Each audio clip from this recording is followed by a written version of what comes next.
Já nascemos casados com Cristo.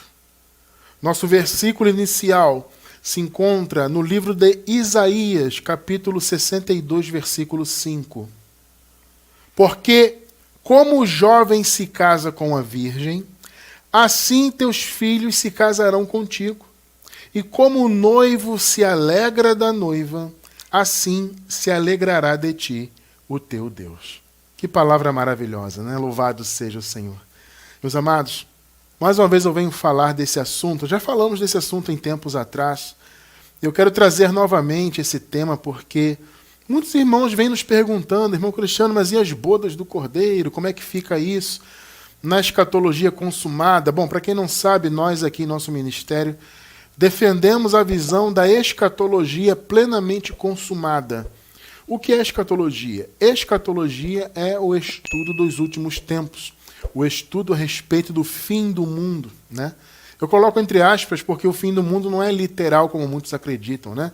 Ou seja, o fim da criação, a destruição dessa terra, não é isso. O fim do mundo é um outro conceito, tá? Biblicamente é totalmente diferente disso, inclusive, tá?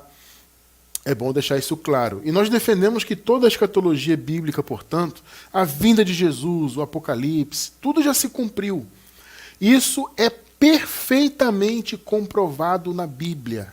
Mas, irmão Cristiano, a maioria diz que não, que ainda vai acontecer, que... Não importa o que a maioria diz, importa o que a palavra do Senhor diz, o que a Bíblia revela.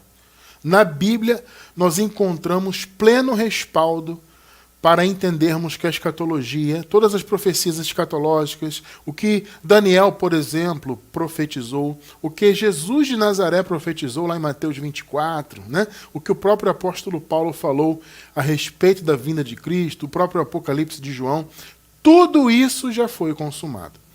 Parece loucura, mas não é. Biblicamente, como eu falei, é perfeitamente comprovado na Bíblia, tá? Vou deixar na descrição do vídeo o link dos nossos estudos de escatologia consumada. Se você é novo aqui em nosso trabalho, está assistindo de pouco tempo, de repente este é o primeiro vídeo que você está assistindo, ou ao vivo ou pela gravação, eu convido você a investir algumas horas da sua vida para o seu crescimento. Você vai se surpreender positivamente com os estudos a respeito da escatologia consumada. Então, quem está assistindo pela gravação no YouTube vai encontrar o link na descrição do vídeo de todos os estudos. Tá? Então, partindo dessa premissa de que tudo já se consumou, muitas pessoas então se achegam ao nosso trabalho, começam a estudar, começam a verificar o que nós pensamos e o que nós defendemos, né, em termos de ideias, não só a respeito da graça de Deus, como da escatologia consumada, que são raciocínios que se completam, né? O raciocínio da escatologia consumada se encaixa perfeitamente no Evangelho, obviamente, né? Então as pessoas vão se chegando a esse entendimento, elas começam a ter dúvidas sobre alguns pontos, e um deles é a respeito desse ponto do casamento com Deus, com Cristo, né? E também eu queria deixar esse tema na nossa playlist Já Nascemos, né? Nós temos vários estudos com esse tema, Já Nascemos. E esse, obviamente, é mais um que vai estar na playlist Já Nascemos. Também vai estar na descrição do vídeo o link da playlist Já Nascemos. Então, amados, uma vez que tudo já foi consumado e que nós nascemos depois da vinda de Cristo, que ocorreu no ano 70 depois de Cristo, né? Não é 1970. Tem muita gente que se confunde, amados, por incrível que pareça. Tem muita gente que nos escreve, irmão, mas como assim 1970? Não, não é 1900, é o ano 70. Antes do primeiro século, antes do fim do primeiro século da era cristã. Tá tudo comprovado, não só biblicamente, como na história da humanidade. Eu não vou entrar muito nisso. Como eu falei, tem um link aí para quem quiser se aprofundar. Tá? Então nós nascemos depois do ano 70, obviamente, séculos e séculos depois. Então nós já nascemos com toda a obra consumada. Então as bodas do Cordeiro, essa festa de casamento de Deus com os filhos de Deus, com a igreja especificamente, com a igreja. Esse casamento é o quê? Casamento simboliza o quê? O que o casamento aponta? O que é um casamento? Casamento é uma união. Nós sabemos que houve uma separação do Criador com a criação. Por causa do pecado, a criação e os filhos de Deus, aqueles escolhidos desde antes da fundação do mundo, eles foram separados de Deus por causa do pecado. Quando o primeiro homem trouxe o pecado para o mundo, houve, por assim dizer, um divórcio de Deus com a sua criação. E Deus disse para o homem: maldita é a terra por tua causa. Então entrou o pecado e Deus não se relaciona com o pecado. Logo, houve uma separação. Então essa profecia acerca do casamento apontava para a união de Deus com os seus filhos. Um casamento definitivo. Esse casamento já aconteceu, porque tudo já foi consumado. Você não tem que aguardar as bodas com o Senhor, o casamento. Ah, irmão Cristiano, estou esperando Jesus voltar e as bodas com o Senhor. Não, não, já se cumpriu. E repito, esse casamento foi com a igreja, com o verdadeiro Israel. Porque, veja bem, essa profecia aqui está lá em Isaías. Se você olhar de maneira carnal, você vai apontar esse casamento com Jerusalém segundo a carne, com Israel segundo a carne.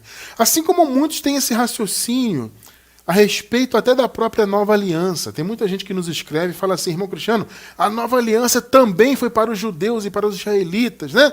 Lá em Jeremias diz que a nova aliança seria com a casa de Israel e com a casa de Judá. Amado, veja bem, ainda que o apontamento ali em Jeremias, num primeiro momento, parece se referir ao Israel da carne, a nossa visão tem que ser espiritual. As coisas de Deus se discernem espiritualmente. Para você entender, tem que ter a visão espiritual. Veja, a nova aliança não foi com Israel da carne. Eu vou deixar na descrição do vídeo um estudo sobre o pacto da graça. Esse pacto que é eterno. E nesse estudo nós apontamos e vimos que esse pacto era um pacto espiritual. Esse pacto novo da graça, que é eterno, o novo pacto ele é novo para sempre. Entende? Nós estamos debaixo desse novo pacto, porque ele é eterno, repito. E nesse estudo nós apontamos isto claramente. Né? Muitos têm essa visão carnal. Não, foi também para o Israel da carne. Não, não foi. Entende? A promessa do casamento é espiritual. Assim como a nova aliança veio para ser uma aliança espiritual. Ou seja, a aliança não veio para o Israel da carne, mas para o Israel de cima. A Jerusalém de cima. Percebe? Que é a nova aliança. E a nova aliança gerou uma nova Jerusalém, que é a igreja. Entende? Então, essa profecia de Isaías se cumpriu em Cristo, se cumpriu plenamente na vinda de Cristo, onde houve o casamento ou a consumação dele. Nós já vamos nos adentrar aqui nos detalhes, tá? E, como eu disse, então, essa visão é espiritual. Não pode ter visão carnal sobre a nova aliança. Não pode ter visão carnal a respeito dessas promessas aqui, tá? Então, veja bem, assim como a nova aliança, o casamento seria também com Israel, mas com Israel espiritual. A Jerusalém de cima. Observe essa passagem aqui. Gálatas 4. Versículos do 22 ao 26. Eu vou ler a Nova Versão Internacional. 22 e 23.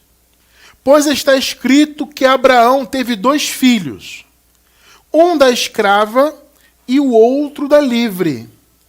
O filho da escrava nasceu de modo natural, mas o filho da livre nasceu mediante a promessa. Observem aqui, 2 filhos. Vocês vão ver que esses 2 filhos, essas 2 mulheres, na verdade, né? A escrava que era Agar e a esposa oficial de Abraão, que era Sarai, que se tornou depois Sara, né? Essas 2 mulheres aqui, Paulo vai usá-las como metáfora das 2 alianças. E essas 2 mulheres, portanto, geraram 2 filhos para Abraão. Só que um é o filho da escrava e o outro é o filho da promessa, o filho da livre. São 2 alianças. Então a aliança primeira gerou filhos para a escravidão. Ou seja, eram aqueles que estavam debaixo da lei. Era o Israel carnal. Tá? E os filhos da promessa não. Eles vieram da mulher livre. Entende? Nós somos os filhos da promessa. Nós quem? A igreja. Vamos seguir aqui com com o texto 24. Isso é usado aqui como uma ilustração. Estas mulheres representam duas alianças, percebeu? A antiga aliança e a nova. Uma aliança procede do Monte Sinai e gera filhos para a escravidão, ou seja, o Israel terreno, os judeus, os israelitas segundo a carne. Esta é Agar. Então, metaforicamente, Agar, que gerou Ismael, né, foi o filho de Abraão, que foi o filho fora do casamento, e com a anuência de Sara, porque Abraão tinha a promessa de ser pai de uma grande nação e Sara não podia gerar filhos, né? Então, com a própria anuência de Sara, Abraão coabitou com a sua escrava, com Agar, e teve um filho com ela. Só que esse filho, como nós vimos aqui, ele veio de modo natural, ele não foi o filho da promessa. O da promessa veio pelo milagre, porque Sara, mesmo não podendo engravidar, engravidou e teve Isaac. Que coisa tremenda, né? 25 e 26. Agar representa o Monte Sinai, na Arábia, e corresponde à atual cidade de Jerusalém. Percebeu? Jerusalém da carne, o Israel da carne, que está escravizada com os seus filhos. Mas a Jerusalém do alto é livre. E essa é a nossa mãe. A Jerusalém do alto é o quê? É livre. A Jerusalém do alto, ela foi gerada pela mãe livre, metaforicamente, ou seja, pela nova aliança. Agar, antiga aliança, o primeiro pacto que escravizava. Sara, nova aliança, a mãe que era livre. Percebe? Ela gerou, portanto, filhos livres, que é Jerusalém de cima. Percebe? A nova aliança gerou filhos livres. Essa é a comparação que Paulo fala aqui. Então, nós, como igreja, quando Paulo fala aqui, é nossa mãe. Quem são esses aqui? Quem são esses nós? Nós, a nossa mãe, é a igreja. Paulo está fazendo um paralelo claríssimo entre a antiga aliança e os judeus segundo a carne e a nova aliança, os filhos do Senhor, independentemente de serem judeus ou gentios na carne. Isso não importa. Carne para a nova aliança, amado, não importa. Entende? Então essa promessa da nova aliança, você acabou de ver conosco, ela gerou filhos livres, ela gerou a igreja, não os filhos de Israel. Sabe? Então a promessa do casamento também é para esse Israel celestial. O casamento não era com Israel segundo a carne. Você não pode, repito, você não pode ter uma visão carnal sobre isso. Tem que ser uma visão espiritual. Tá? Então nós somos filhos da promessa. Gálatas 4, 28. Vocês, irmãos, são filhos da promessa como Isaac. Percebeu? A promessa é para a igreja é Jerusalém de cima. O verdadeiro Israel, veja, o verdadeiro Israel não é o Israel segundo a carne, é a Jerusalém de cima. E o casamento, portanto, era com esta Jerusalém, com este Israel, com a igreja. Mais uma vez eu vou dizer, não tem a ver com carne. Não é judeu segundo a carne ou gentio. É o que Paulo fala. Não importa se é circuncisão ou se é incircuncisão. O que importa é ser uma nova criatura. Tá? Então, amados, essa promessa do casamento, ela aconteceu em 3 etapas. Ela se cumpriu em 3 etapas. Vamos lá. O casamento na época do Senhor Jesus ali, ainda nos dias de sua carne, né? Ali entre os judeus, naquela região, etc., ele se dava da seguinte maneira. Eram 3 etapas. Primeiro, havia um acordo entre as famílias, do noivo com a noiva. Né? O rapaz ia se casar com a moça, né? Para isso, as famílias se uniam em contrato. Então, havia, no primeiro momento, um contrato, onde o casamento era celebrado ali na letra, né? E, de fato, aquele casal, ainda que o casamento não tinha sido consumado, o casal já era considerado casado. Só que não havia ainda consumado, porque o casamento era em 3 etapas. Tá? Então, o primeiro era o acordo, era o pacto. Tá pegando aí? Era um pacto, um contrato entre as famílias do rapaz e da moça. Num segundo momento, então, havia, né, ali todo o tratado ali, né, e havia a marcação de um dia para o casamento. E aí, no dia do casamento, o noivo ia buscar a noiva na sua casa. Tremendo isso, né? Ele saía da sua casa, e tudo isso fazia parte da cerimônia do casamento, né? Então, no dia marcado, o noivo saía de sua casa e ia caminhando de encontro à noiva até a casa dela, para buscá-la dentro da sua família e levá-la para se casar na casa dele. E aí se consumava então o casamento, as bodas aconteciam.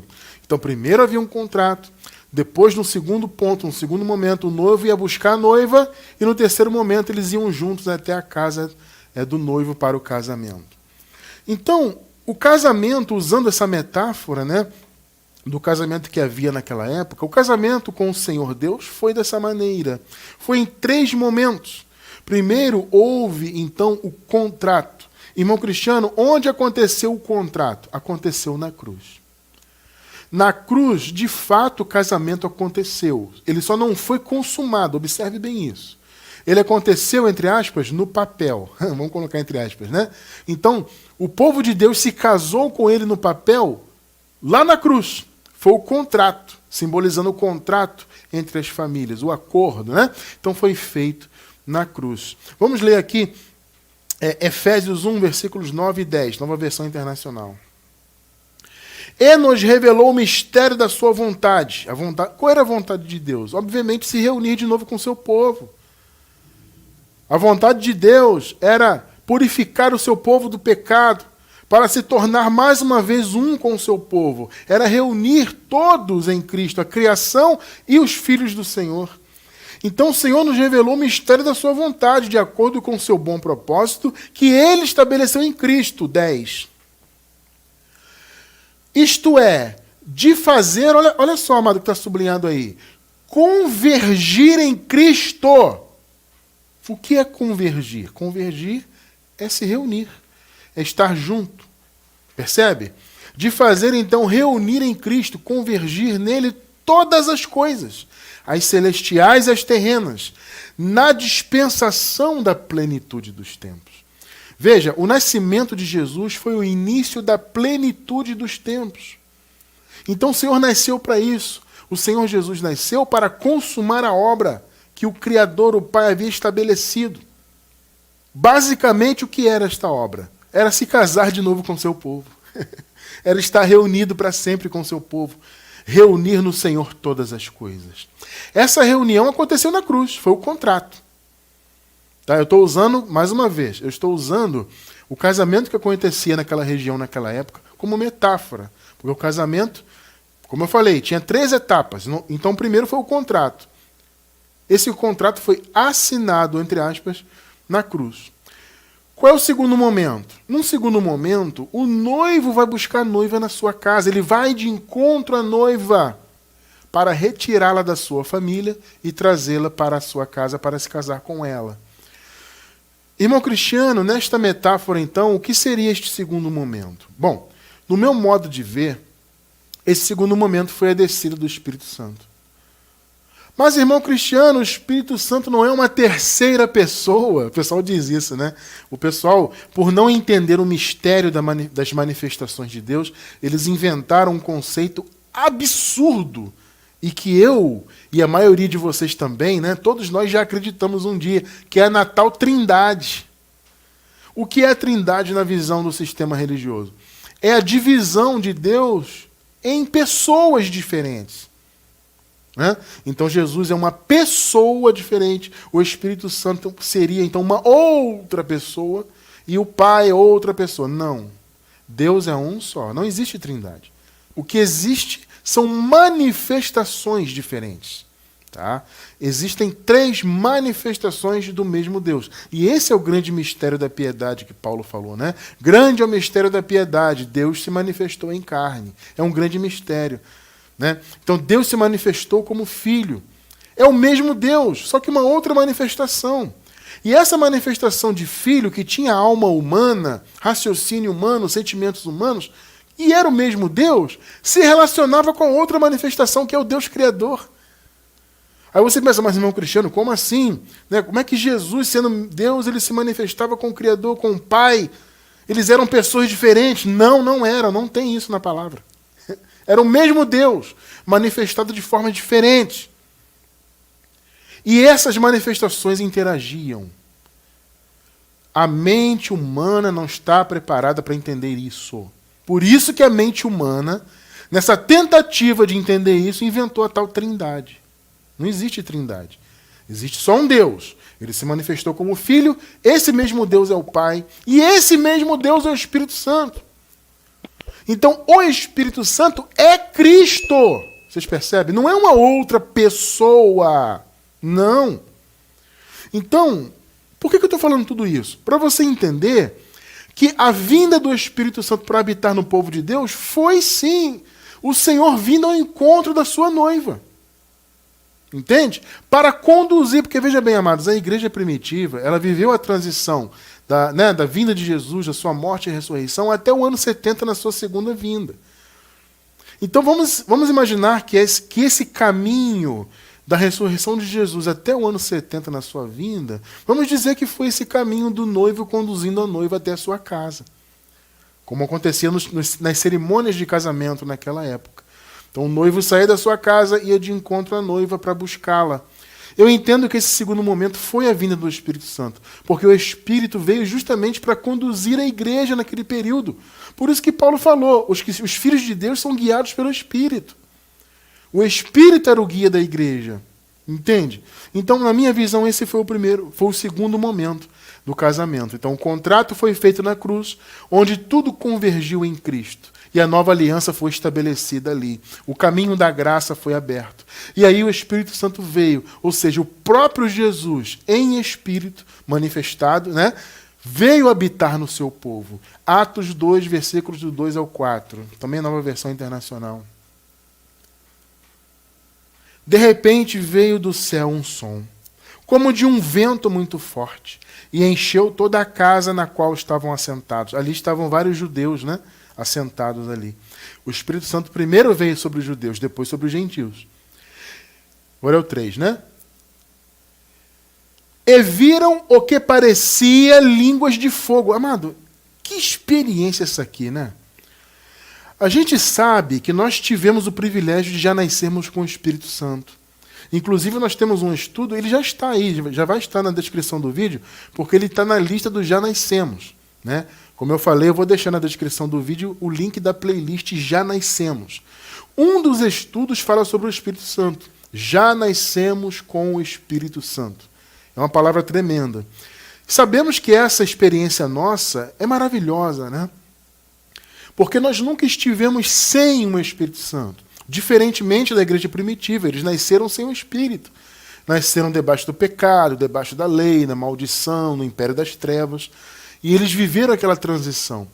Nós não, nós já nascemos com o Espírito. Porém, essa experiência que é tremenda, você para ler isso aqui, amado, e você realiza isso na sua mente, você pensa o quão maravilhosa, né, foi essa experiência.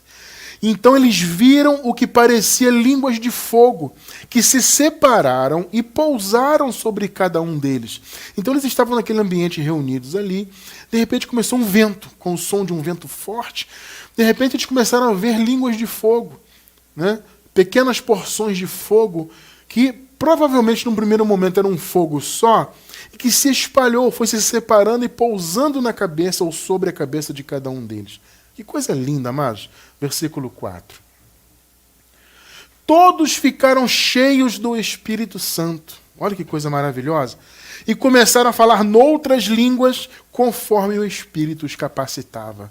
Esse dom das línguas era o dom de idiomas, né? Não é essa língua pentecostal que o pessoal fala aí, tá, gente?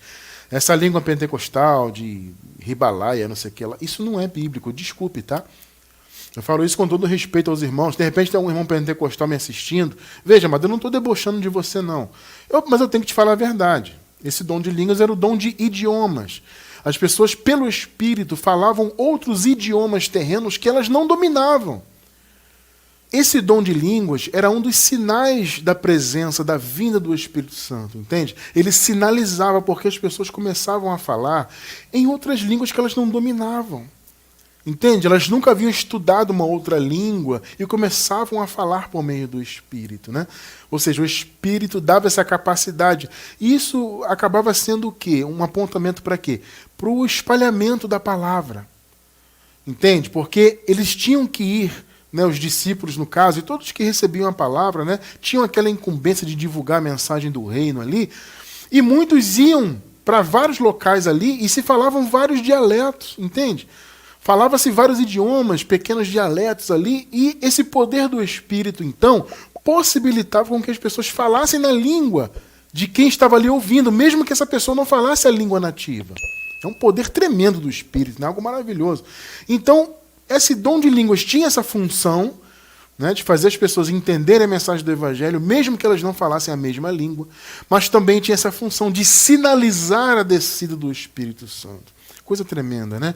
Que experiência! Imagina só, amado, você está num lugar, vem um vento, de repente vem línguas de fogo sobre a sua cabeça, você começa a falar num idioma que você não conhece, pelo poder do Espírito. Uma experiência maravilhosa.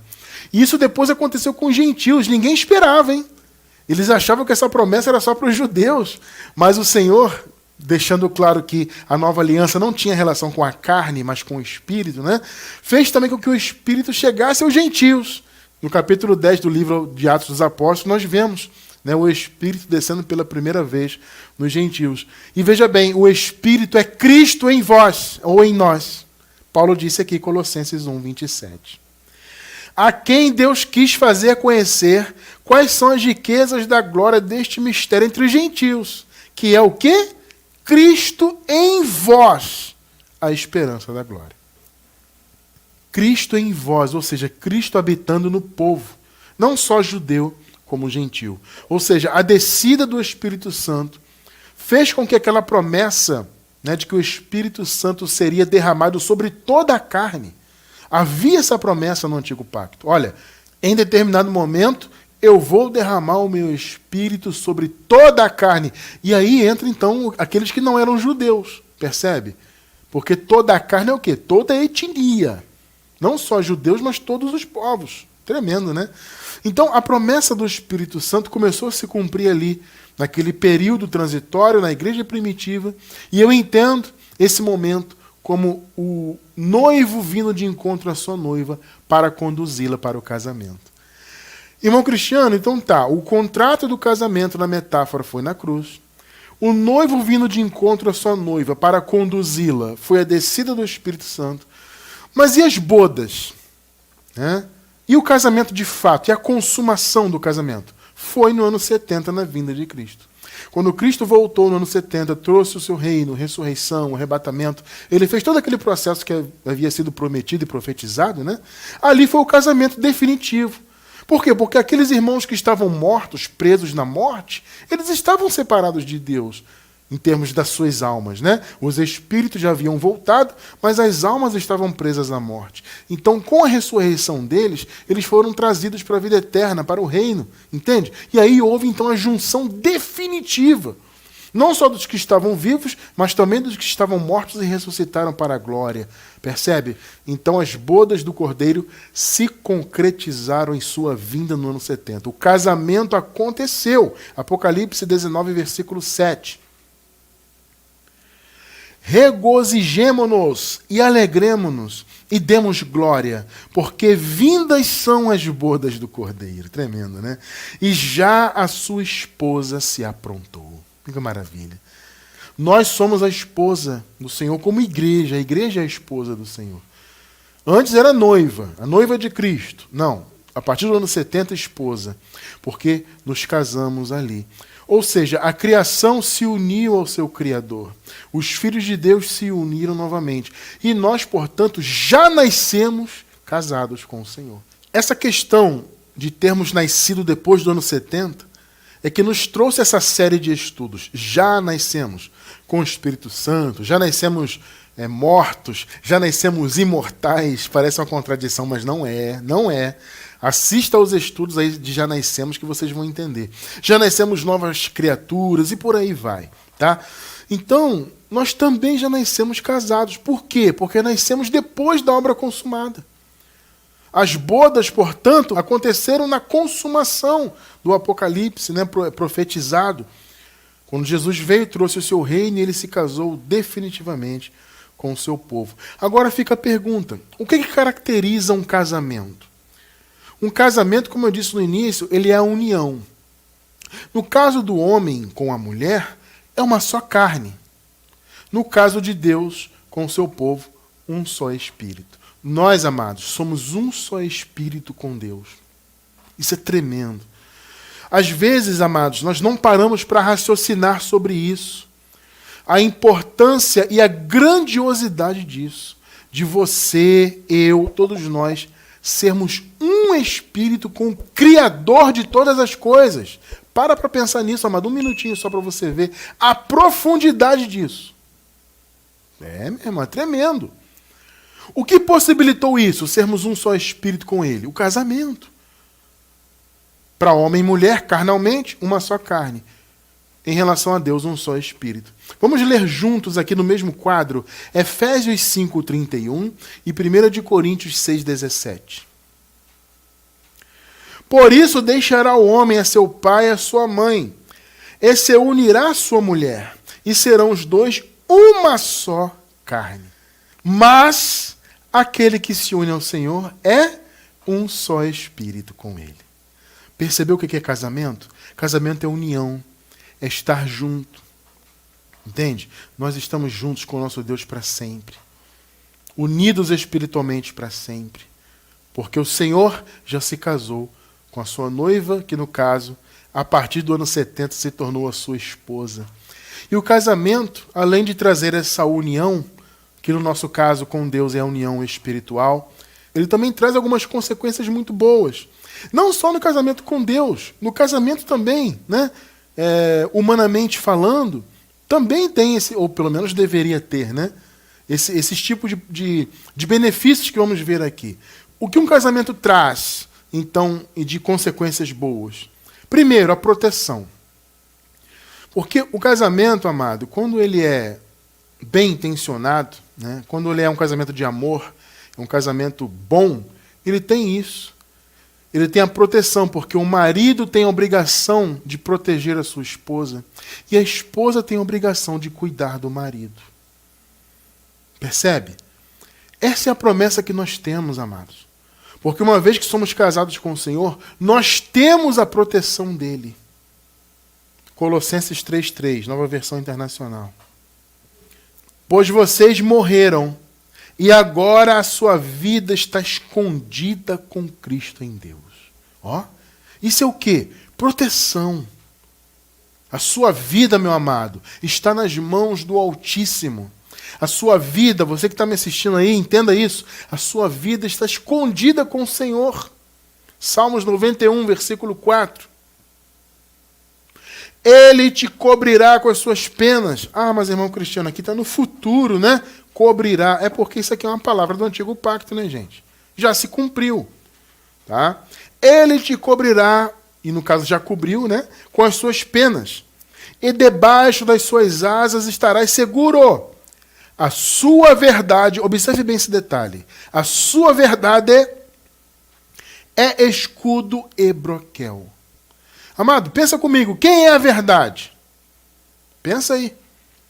Eu sou o caminho, eu sou a verdade, eu sou a vida. Quem falou isso? Jesus. A sua verdade é escudo e broquel. Ou seja, quem é o nosso escudo? É Cristo. Percebe? O nosso broquel é Cristo. É o Espírito Santo em nós. É o nosso marido. Percebeu?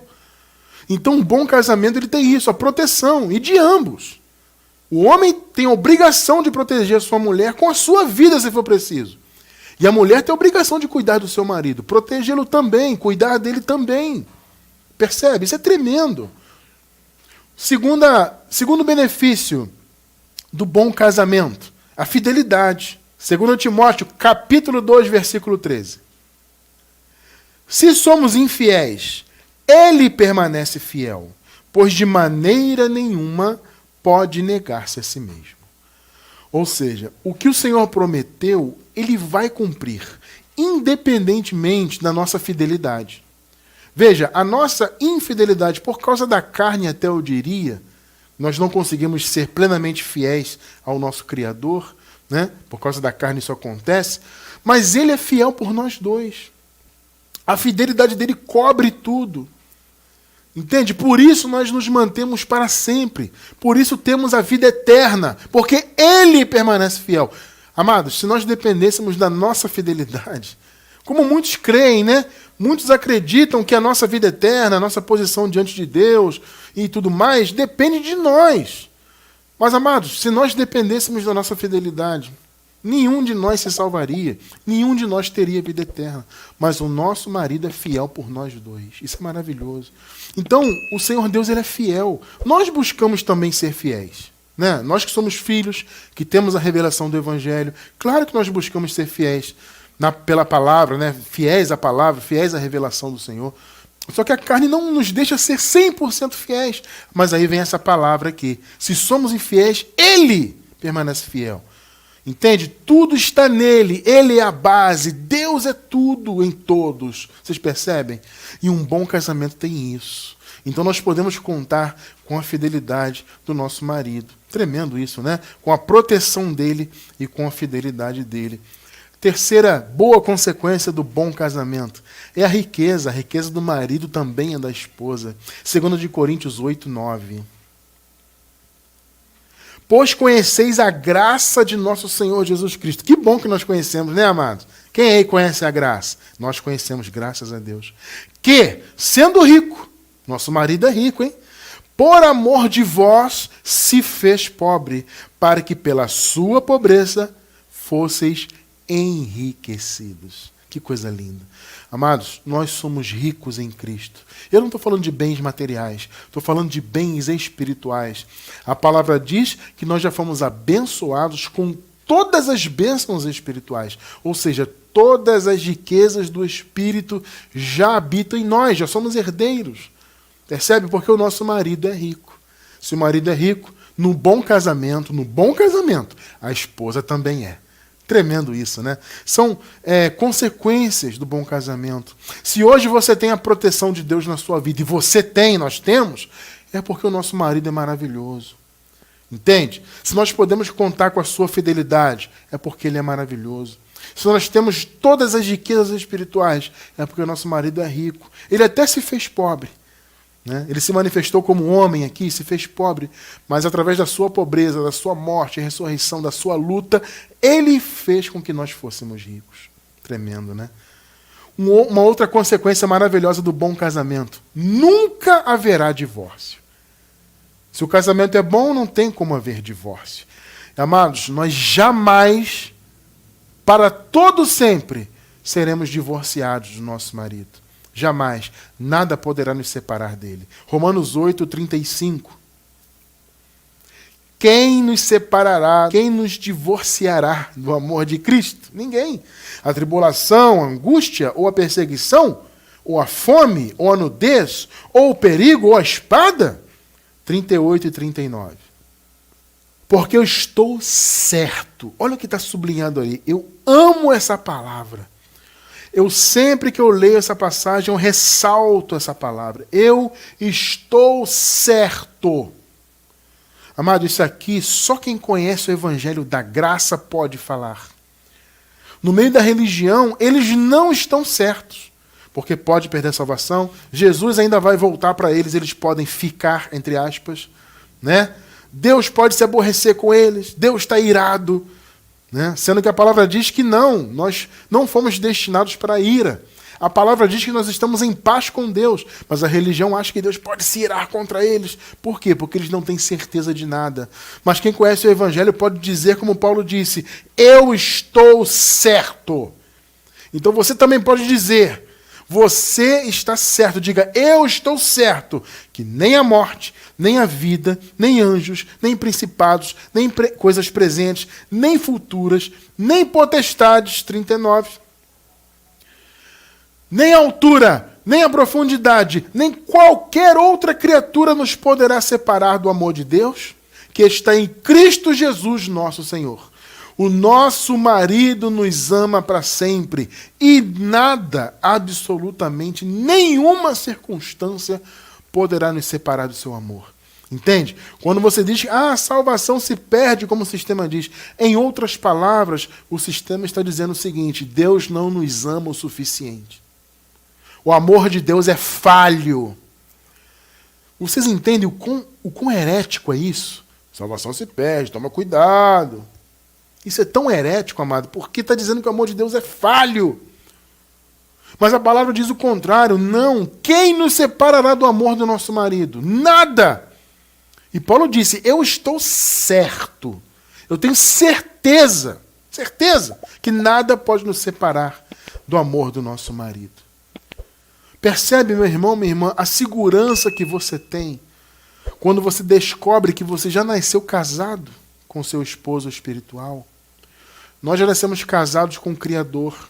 O pecado divorciou o Criador da sua criação. Entende? Mas a obra do Senhor Jesus reuniu tudo. Tudo convergiu nele. O plano de Deus era esse. Reunir em Cristo todas as coisas. Ou seja, Deus queria que aquela quebra que o pecado trouxe fosse desfeita. Que a obra de Adão fosse desfeita. Né? E ela foi desfeita pela obra do segundo Adão, que foi Jesus. Percebe? E aí, houve então a assinatura do contrato do casamento na cruz. Coisa maravilhosa. Né? E aí, o noivo veio de encontro à sua noiva. Foi o Espírito Santo vindo de encontro à igreja. E ele conduziu a igreja até as bodas no ano 70. Que coisa linda. E ali houve o casamento. Porque a noiva foi levada então para o reino do seu noivo. Que coisa linda, né? Para o reino do seu esposo. Porque Jesus veio e trouxe o reino. E fez o reino ser um só com a criação. Para os filhos de Deus, obviamente. Tá? Para aqueles que pertencem à vida eterna. Entende? Então, nascer casado com Deus é nascer casado com a certeza de que nós já temos tudo. Somos ricos espiritualmente. Sabe, não tem que ficar pagando preço, entre aspas, para obter alguma bênção espiritual, no caso, né? Ah, vou lutar para que vou jejuar para ter o poder de Deus. Eu vou jejuar para ser santo, para poder alcançar salvação. Eu vou fazer uma boa obra para que Deus se agrade de mim. E caso Jesus voltar amanhã, ele me leve. Esqueça isso. Essa ideia de que nós nascemos casados com o Senhor nos mostra que tudo isso já temos. Já estamos no reino, já temos a vida eterna. Entende? Nada poderá nos separar desse amor maravilhoso. Temos a proteção de Deus, estamos no esconderijo do Altíssimo. A nossa vida está escondida com Cristo. Então, meu amado, a sua vida está nas mãos de Deus. O seu futuro está nas mãos de Deus. Percebe? Deus é o seu esposo, é o seu pai, ele é tudo em todos. Então descansemos nele. Descansemos porque já nascemos unidos a ele. E eu encerro com Efésios 5, 25. Vós, maridos, amai vossas mulheres, como também Cristo amou a igreja, e a si mesmo se entregou por ela. Glória a Deus. O Senhor se entregou, ele morreu pela sua noiva e futura e agora presente esposa. Entende? Ele fez toda a obra e nos deu tudo por amor, tudo pela graça. Então, tudo que nós temos hoje, amados, todas as conquistas espirituais com as quais nós já nascemos, entendam isso. Mais uma vez eu vou te convidar a assistir não só o link da escatologia consumada, vai estar um link na descrição do vídeo, na gravação, com todos os estudos. Também um link da playlist Já Nascemos. Eu te convido a você assistir a esses estudos, se inteirar dessa visão maravilhosa, caso você não esteja inteirado ainda, para você compreender esses mistérios maravilhosos, para você ter segurança na sua vida, entende? Para você não temer mais. Eu tenho medo de Jesus voltar, tenho medo do Apocalipse, da guerra do Armagedon. Será que eu vou ser salvo? Amados, tudo isso cai por terra com o entendimento da graça, com o entendimento da escatologia consumada, com essa visão do já nascemos com todas as bênçãos, todas as promessas, já nascemos casados com o Senhor. E o nosso marido nos ama, e nós também o amamos. Somos um espírito com ele. Louvado seja o Criador de todas as coisas.